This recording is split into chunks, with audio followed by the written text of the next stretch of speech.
Okay, magandang araw sa atin lahat mga kababayan.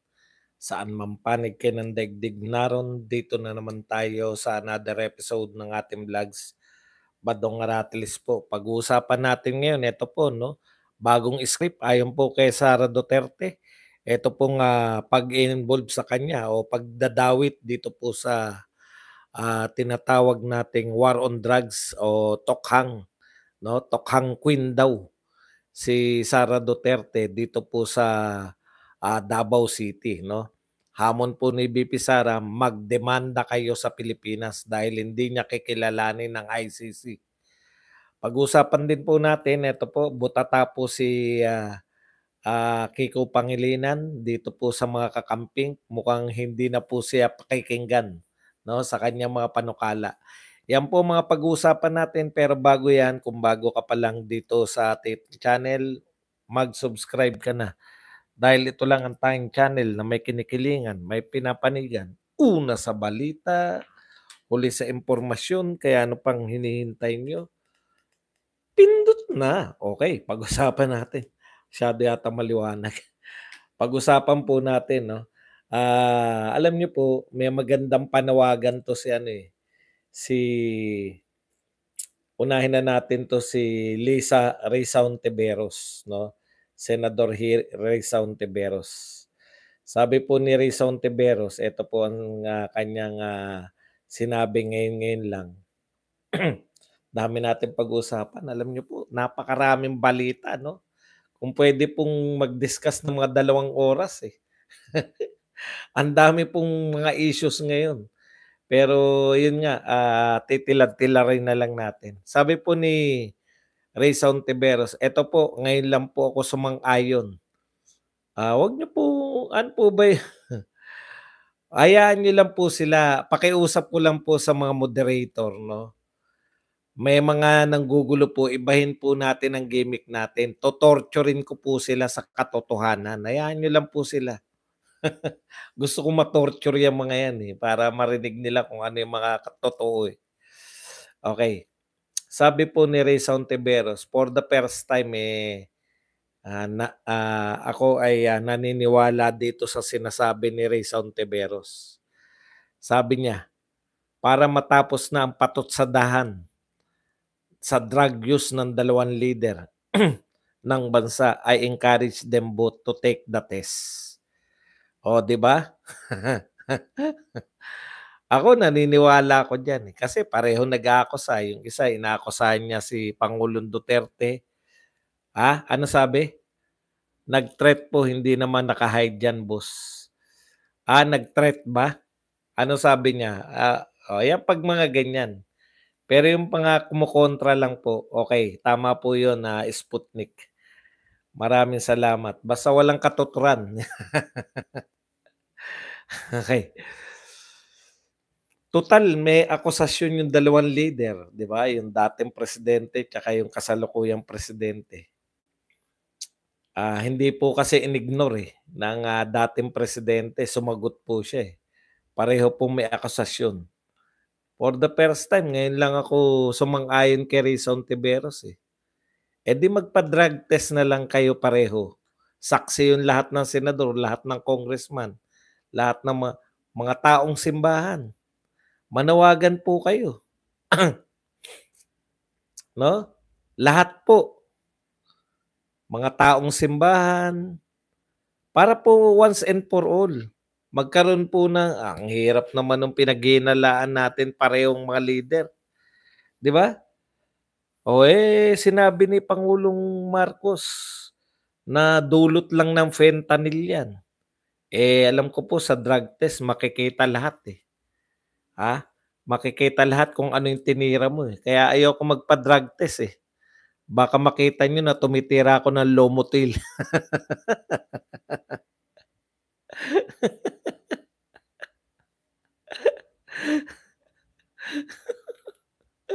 Baka baka makita niyo ng tinitira kong drugs, Lomotil. Kaya ayoko magpa-drug test. Diatabs tsaka Lomotil lang po ang makikita niyo sa'kin. Ayan lang po, medyo simulan natin sa magaan-gaan ng konti, 'di ba? Eh, mahirap po lagi ako sirain yung tiyan ko, eh. Hindi, totoo naman, eh. Maganda po yang hamon na yan, eh.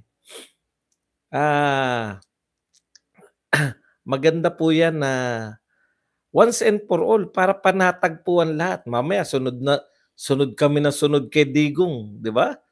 Katulad ng sinasabi niyo, sunod kami ng sunod, yung pala, yung sinasabi niya fentanyl na pala, dulot na pala ng fentanyl. Kayo naman sunod ng sunod kay BBM, yung pala droga na pala yung, sinusundan niyo. Yun po yung sa'tin, 'di ba? Hindi sa'kin tinitiyak ko Lumotil at Diatabs. Okey, punta po tayo kay Kiko Pangilinan. Kung hindi niyo po napupuna kasi wala na pong pumapansin, eh. Meron po kasing, panawagan ngayon yung mga Philpinks 'no, eto na po yung bago nilang tawag sa kanila, Philpinks. Tama nga kami, tanga nga kayo 'no. Tama daw silang mga pink, tanga raw yung mga bumoto kay, BBM at VP Sara nung nakaraang eleksyon 'no, dahil nagkakagulo nga yung unit team, eh. Eto po ang sinabi ni Kiko Pangilinan kasi on the attack, eh, on the attack. Sabi po ni Kiko Pangilinan sa mga kasama niyang kakamping, dito po sa panawagan nga nilang, "Tama nga kami." Yung pala yun, yung sinasabing tama nga kami, tanga nga kayo. Ang galing din. Uy, thank you very much, Babak Estesam na nagpa-star, yan, 50 stars. Sabi ni Kiko Pangilinan, "With due respect, this and other similar messages, they message types do not help advance the cause we fought for then and continue to fight for now." Ayon po to kay Keiko. We need to persuade and convince. We do not need to ridicule and insult. Kailangan natin makipag-usap at makinig, hindi itong mang-insulto at makipag-away. So, pinayuhan na naman ng bait-baitang si Kiko Pangilinan ang kanyang mga kapanalig sa pink movement na wag po tayong mambastos, wag po tayong mang-insulto, wag po tayong makipag-away, 'no? We need to persuade and convince. Yan na naman sinabi ni Kiko. Ano po ang sinabi ng kanyang mga kakampings? Galit po kay Kiko. Eto po, sabi niya, "With all due respect, you are wrong." Ito, butata si Kiko sa mga kakamping, eh. "We should be vanguards of the truth and the watchmen over the towers.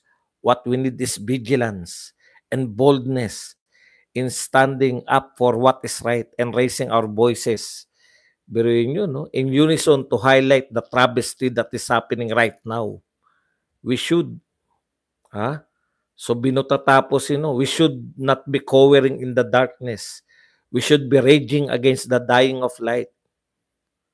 Yan po ang sinabi ni Pilio Agpao, isa pong kakamping. Ito pa po, may maganda pa rito, eh. "With all due respect din po," sabi naman po ni Paul Gutierrez. Di ba ginawa na natin yan dati? May nangyari ba? So what should we be doing different now other than sitting and watching the sidelines? Yan. Ito naman po ang sinabi na isa, "I admire the kindness. But if we do kindness again, saan tayo pupulutin? The Reds and Greens are so aggressive that every day they ridicule us. So it's a no." Ayan po mga kapatid, ang mga halimbawa. Marami pa po na kinokontra rito si Kiko Pangilinan. "We do not have the resources to convince these people. We will fight them. You run next year and try to win."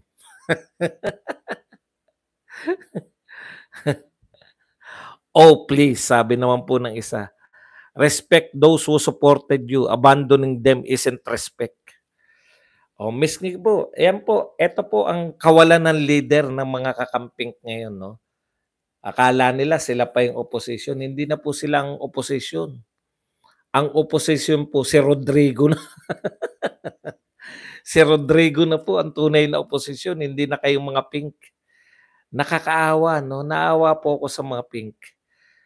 Yung leader po nila, yung leader po nila, sinasabihan sila na, "Huwag kayong mang-away ng mga, uniteam. Hindi yan ugali natin." Puta binara si Kiko.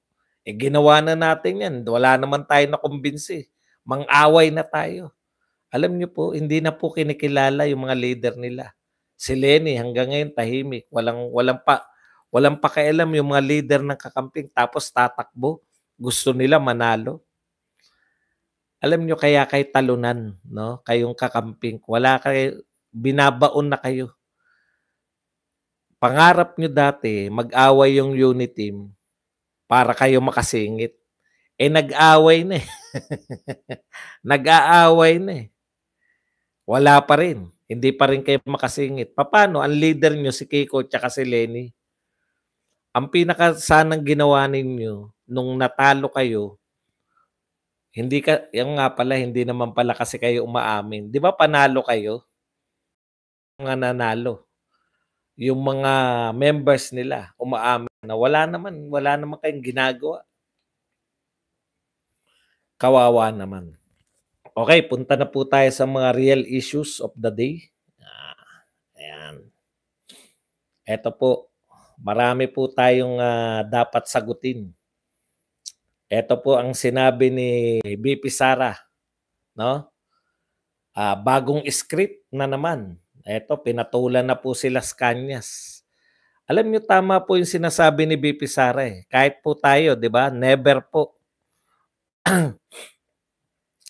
never po natin na, ah, nakita o narinig yung involvement ni VP Sara nung siya ay mayor o maging nung vice mayor, hindi po nasasama pangalan niya, eh. Tama si VP Sara dun.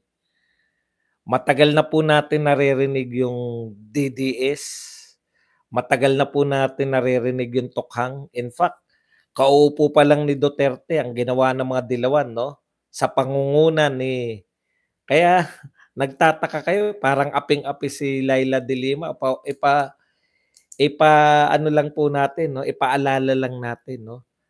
Hindi pa po nag-iinit yung puwet ni President Duterte sa upuan nun, eh.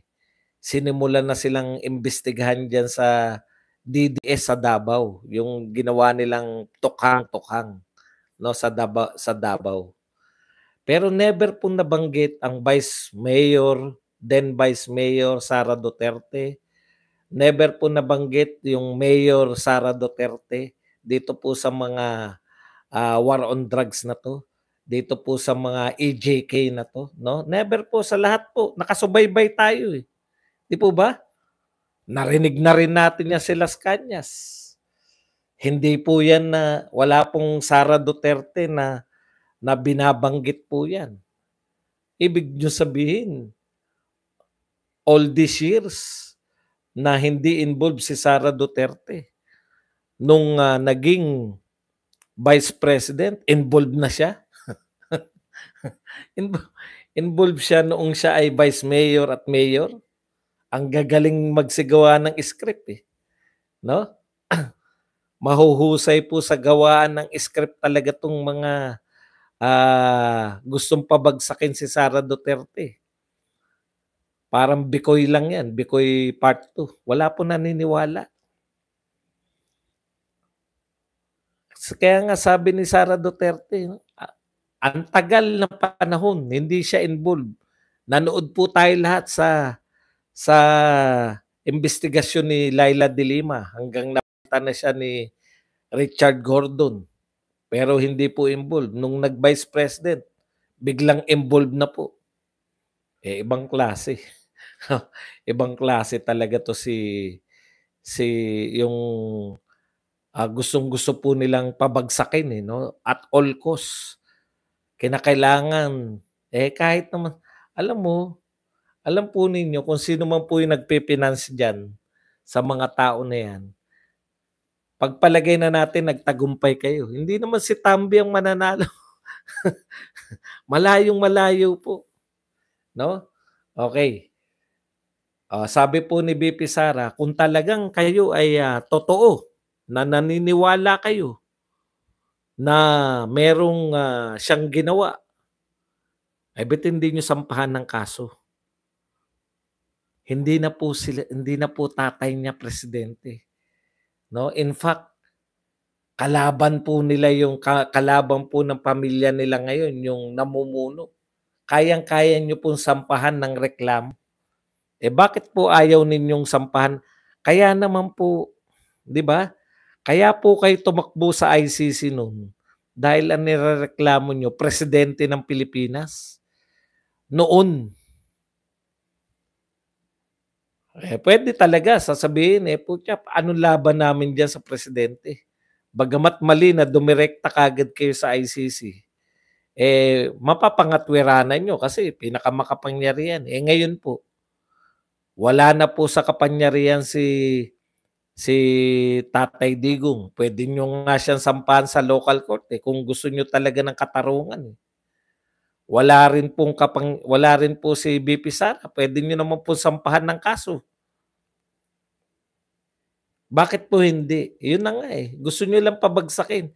Alam niyo po sa dami po ng banat ninyo sa mga Duterte, wala na po naniniwala. Puwedeng-puwede naman talaga yun, 'no? Na kayo po ay, malaya po kayo na dumulog sa local court at hindi po nila aatrasan. Ano po ba ang, nakakapigil sa inyo? Wala na po sila sa kapangyarihan. Wala na ngang congressman, halos wala na ngang congressman, eh. Okey, real talk lang po tayo. Eto po si Senator Amy, si Senator Amy naman po. So ito po, alam naman natin na gawa-gawa lang 'yan, 'no? Si Senator Amy Marcos naman po, talagang hindi po nila mapaniwalaan sila po ni Senator Bato, na hanggang ngayon itinatanggi po ng mga politiko yung involvement nila diyan sa PI na 'yan, 'no? Sabi nga ni Bato, mahirap po yung national leader natin kasi matuturing po na national leader yung Speaker of the House, eh. Mahirap po na yung national leader natin, mga national leader ay sinungaling, 'no? Kitang-kita na po sa unang saltada pa lang ng, sa Senate investigation, na dun po mismo sa bahay ni Romualdez, 'no, Pinsan Initiative. Dun po mismo sa bahay ni Romualdez nagme-meeting 'tong mga nagpi-PI na 'to. Tsaka maganda po kay Senator Amy, hindi na po siya nagtatago ngayon, 'no? Wala na pong talagang, inihihiwalay niya na po yung para eto ini-expose din po ni Senator Amy yung mga totoong loyalista, mga Marcos loyalist. Una, sinabi niya na hindi ka naman Marcos, 'di ba? Unang pagtatanggi 'yun. Ikalawa, ngayon po pinakamalupit na sinasabi ni Senator Amy, hindi na po siya nagtatago. Matagal kami, matagal kaming napahirapan. Yung pamilya namin matagal na inusig. Kaya dito mo makikita kung totoong loyalista o hindi, eh. Wala akong pakialam, hindi naman po ako loyalista, eh. Kaya lang nanay ko loyalista 'yan, eh. Tatay ko loyalista 'yan, eh. Patay na nga lang, 'di ba? Kamag-anak namin dahil mga Ilocano mga kamag-anak namin loyalista, eh. Pero ngayon lang po ako nakakita na yung mga loyalistang vlogger, mas kampi pa po sa hindi Marcos. Dapat nag-iisip-isip kayo, eh. Totoo ba na yung si Pangulong Marcos na tatay, ang pinangangalagaan, yung pangalan pa rin ba ng Marcos? Eto po, bagamat, kahit parang ang sama ng dating nito, hindi ko naman po 'yan intensyon 'no, pero nagsabi na po ng katotohanan si Senator Amy, puwede niyo siyang banatan na ibig sabihin pangalan lang pala ng Marcos ang gusto mong ipagtanggol. Yun na nga po yun, 'di ba? Kasi alangan naman, sabi nga ni Senator Amy, dekada kaming siniraan nung binigyan kami ng second chance. Sasayangin lang namin dahil para kanino? Etong mga katanungan ni Senator Amy, para saan? Bakit kami magsasayang nung pamilya namin? Bakit sasayangin namin para sino mag-gain? Bakit para diyan sa PI na 'yan, 'no? Sa totoo lang, para saan po yung PI? Para may makinabang lang na hindi naman Marcos. Tama naman yun, kamag-anak nila. Pero panahon na po para tablahin yung kamag-anak, eh. Yan yung punto ni Senator Amy. Kaya ngayon nakikita niyo po, mag-isip-isip po kayo yung mga nagsabing kayo ay Marcos loyalist, yung mga sinusuportahan niyo pong, supposedly Marcos loyalist vloggers, eh, baka Romualdez loyalist vloggers po 'yan, hindi po Marcos loyalist.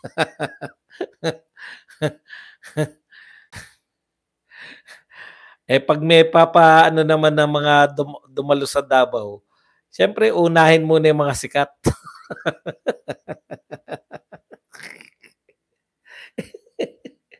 Eh, 'pag inuna ko 'di sumikat pa ako. Kayo naman 'no.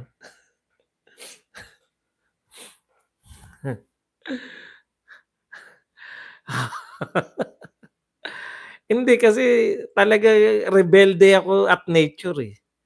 Gusto ko talaga yung mga rebelde, eh. Kaya tama si Amik, Ilocano lang. Actually hindi ako marunong mag-Ilocano, eh. Okey.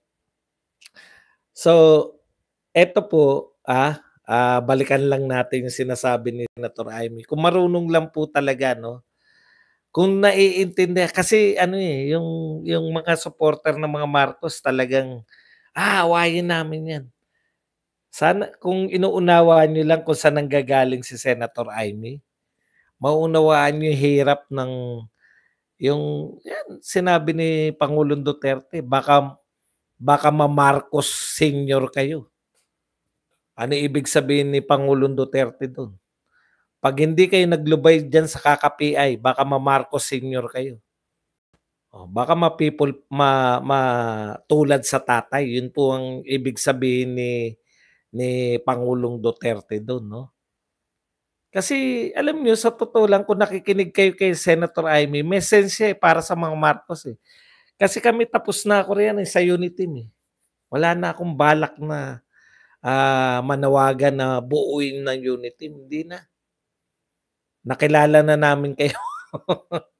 Pero ang point ko lang, sana kayo nakikinig. Kasi for survival na ng mga Marcos 'tong sinasabi ni Senator Amy. Eh, parang wala kayong pakiramdam sa mga Marcos, eh. Mas gusto niyo pang magkadurog-durog ulit. Sabagay, tignan niyo po 'yan, yung mga sumusuporta kuno kay Marcos pero si Tamby talaga yung sinusuportahan. Baka 'pag, nawala na po yung mga Marcos, buhay pa rin yang mga 'yan dahil ang dali lang magbaliktaran. Eh, totoo lang, eh, pagkakakilala ko diyan sa mga 'yan, Duterte supporter 'yan, Duterte vloggers 'yan, eh. Okey. Paano po ba balimbing si Amy? Hindi po magiging balimbing sa mga Marcos si Amy kasi Marcos siya. Hindi niyo po ba naunawaan 'yun? Anak siya ng kanyang ama. Tayo rito sa mga panawagan ng Mindanao Republic. Ako po ililinaw ko, baka ito po muna sa ICC.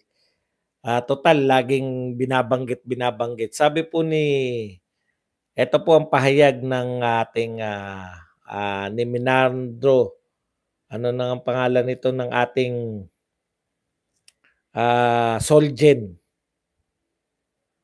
Ang sabi ni Solgen, puwede naman mag-issue yung ICC ng warrant of arrest.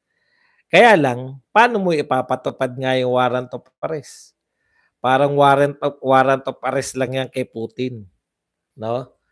Yung sinasabi naman nila puwede naman daw makipagtulungan yung mga non-member countries. O illegal po yun, manghuhuli kayo. Halimbawa, yung sasabihin nila na puwede makipagtulungan yung mga pulis natin, hulihin si Pangulong Duterte, Menandro Guevara. Sa Davao, sa Davao hulihin ng mga pulis, samantalang wala silang jurisdiction. Kanino susunod yung mga pulis ng Davao? Sa mga walang ang ibig po sabihin ng walang jurisdiction, wala po silang kapangyarihan over us. Kahit po sabihin nila na arestuhin na yung mga Duterte, sino po aaresto? Sino po dadayo sa Davao para mang-aresto at ipatupad yung isang illegal na utos? Pwede po yun. Yung mga miyembro pong country, hindi naman po tayo miyembro eh. Okay. Alam niyo may magandang sinabi to si Congressman Alvarez. Magtataka kayo, may mga nagpo-post may mga nagko-comment kanina. 'Di ba Boss Buds, galit yan si Alvarez kay Sara Duterte dahil si Sara Duterte ang naging dahilan ng pagkakalis niya sa speaker. Sabi naman ni Alvarez, wala pong personal doon. Wala kaming galit sa isa't isa ni BP Sara. Mga politiko po 'yan. Alam niyo po, pero ito ang paniniwala ni Alvarez, 'di ba? Mindanaoan sila pareho eh. At kanina po nagpasalamat si Alvarez kay Speaker Martin Romualdez. Baka hindi pa po niyo nababalitaan, kapapasok-pasok lang po nito. Ano po sabi ni Alvarez? Dito po. No? Nagpasalamat po siya. Bakit po siya nagpasalamat kay ayan. Sabi ni Alvarez, maraming salamat Speaker dahil sa ginawa mo sa Mindanao, muli mong binuhay yung paghangad ng mga taga Mindanao na humiwalay sa Pilipinas. Kung matatandaan po natin, noong 1970s, panahon po ng tatay ni Pangulong Marcos, yung secessionist movement po ng Mindanao sa pangunguna na nila Miss Wari, no? Ayun nga lang, through armed revolution, no? Ito po iba eh. Peaceful means. Hindi nyo po pwede na sabihin sila'y nananawagan. Ibig sabihin, si Pangulong ay ito pong mga taga Mindanao naghangad po na humiwalay sa Pilipinas, hindi po sa pamamagitan ng secessionist movement o yung arm revolution, no, against AFP, against the Philippine government, hindi po, no? Ito pong panawagan nila ay sa mapayapa. Pirmahan din po, no?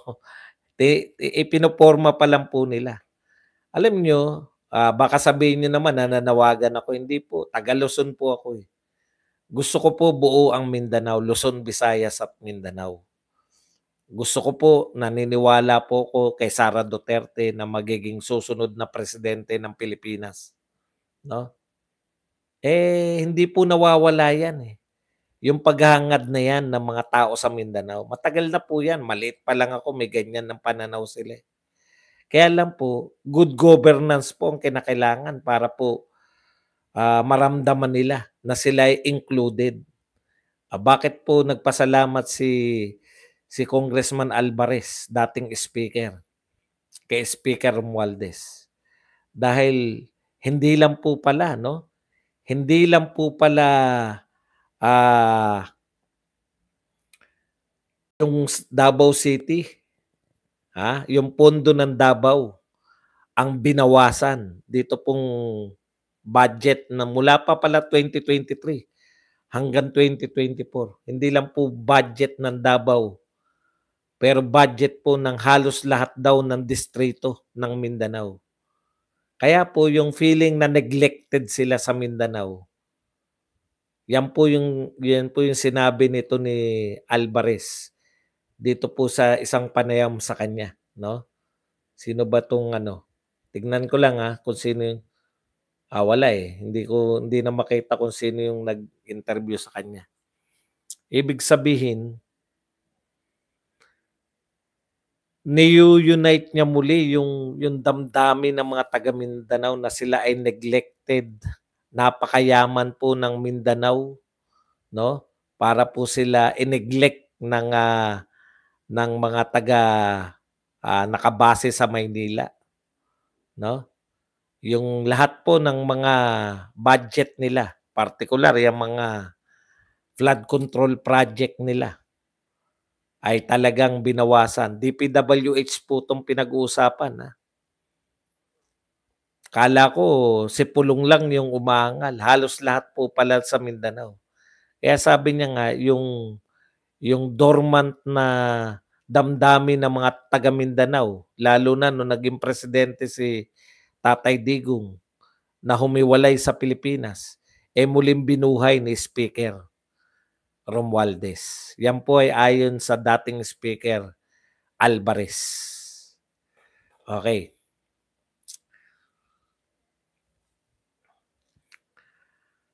Yan lang po. Teka lang, tignan natin baka may nakalimutan lang ako, Ang dami po talagang topic ngayon. Araw-araw maganda po ngayon sumubaybay sa politika, 'no?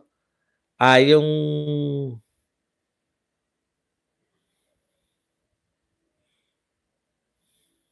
ito po, tapusin po natin 'to sa pamamagitan ng quotation mula kay, Senator Amy. Sa palagay ko yung unit team ay talagang may tama na. Umamin na po si Senator Amy. May lamat na talagang pagkakaisa. Pero sa palagay ko, yung mga principal hindi naman magulo. Yung magulo, yung mga amuyong diyan sa tabi-tabi. Mga demonyo't ahas sa laylayan ng palasyo ay talagang mahirap diyan, Yung mga demonyo daw sa palasyo. Okay lang naman yung mga principal. I think the president and vice president are able to work together provided there's no continuous interference from all kinds of harmful and destructive forces. Alam mo, isa pang payo ni Senator Amy kay Pangulong Marcos, talagang manindigan siya. Tutulan niya yung PI. Kasi yun po magiging susi. Kung paano, tignan nyo nung nanindigan po siya na bakit natin i-impeach si Sara Duterte. Natapos po yung usapin na impeachment kay Sara Duterte. Naalala nyo? Yun yung nakakalimutan natin lagi. Pinagtangkaan pa nilang impeach si Sara Duterte. Okay.